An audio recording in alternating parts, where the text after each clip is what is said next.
ನಮಸ್ಕಾರ ನನ್ನ ಆತ್ಮೀಯ ಸಾರಿಗೆ ಸಹೋದರರೇ ಮತ್ತು ನನ್ನ ಆತ್ಮೀಯ ಸಾರಿಗೆ ಹಿರಿಯ ಸಿಬ್ಬಂದಿಗಳೇ, ನಾನು ನಿಮ್ಮ ಚಂದ್ರು.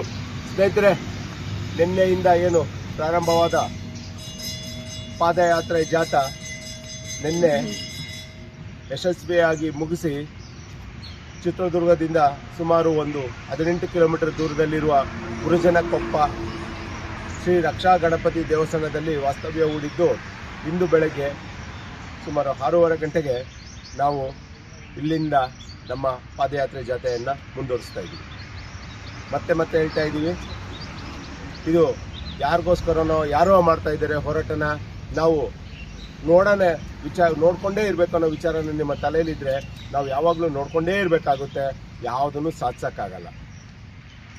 ಕರ್ತವ್ಯಕ್ಕೆ ಅಡ್ಡಿಯಾಗದಂತೆ ನಿಮ್ಮ ಬಿಡುವಿನ ವೇಳೆಯಿಂದ ನಮ್ಮ ಜೊತೆ 4 ಹೆಜ್ಜೆ ಹಾಕಿ ಈ ಶಾಶ್ವತ ಪರಿಹಾರಕ್ಕಾಗಿ ಕೂಟ ಮತ್ತು ಒಕ್ಕೂಟ ಮಾಡುತ್ತಿರುವ ಹೋರಾಟದಲ್ಲಿ ನೀವು ಭಾಗಿದಾರರಾಗಬೇಕಂತ ಕೇಳ್ತಾ ಇವತ್ತಿನ ಹೋರಾಟವನ್ನು ಮುಂದುವರಿಸ್ತಾ ಇದ್ದೀವಿ. ಸಾರಿಗೆ ನೌಕರರ ಕೂಟಕ್ಕೆ, ಸಾರಿಗೆ ನೌಕರರ ಕೂಟಕ್ಕೆ, ಕೂಟದ ಹೋರಾಟಕ್ಕೆ, ಕೂಟದ ಹೋರಾಟಕ್ಕೆ ಬೇಕೇ ಬೇಕು, ಬೇಕೇ ಬೇಕು, ಬೇಕೇ ಬೇಕು. ಸರ್ಕಾರ ನೀಡಿರುವ ಪ್ರಣಾಳಿಕೆ ಭರವಸೆಯನ್ನು ಈಡೇರಿಸಲೇಬೇಕು,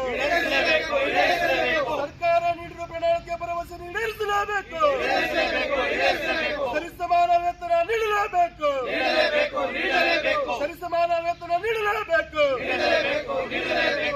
ಚುನಾವಣೆ ನಡೆಯಲೇಬೇಕು, ಚುನಾವಣೆ ನಡೆಯಲೇಬೇಕು, ಬೇಕೇ ಬೇಕು, ಬೇಕೇ ಬೇಕು, 38 ತಿಂಗಳ ಆರ್ಎಸ್ ನೀಡಲೇಬೇಕು, ಸಂಪೂರ್ಣವಾದ 38 ತಿಂಗಳ ಆರ್ಎಸ್ ನೀಡಲೇಬೇಕು, ಸಂಪೂರ್ಣವಾದ 38 ತಿಂಗಳ ಆರ್ಎಸ್ ನೀಡಲೇಬೇಕು, ಬೇಕೇ ಬೇಕು, ಬೇಕೇ ಬೇಕು.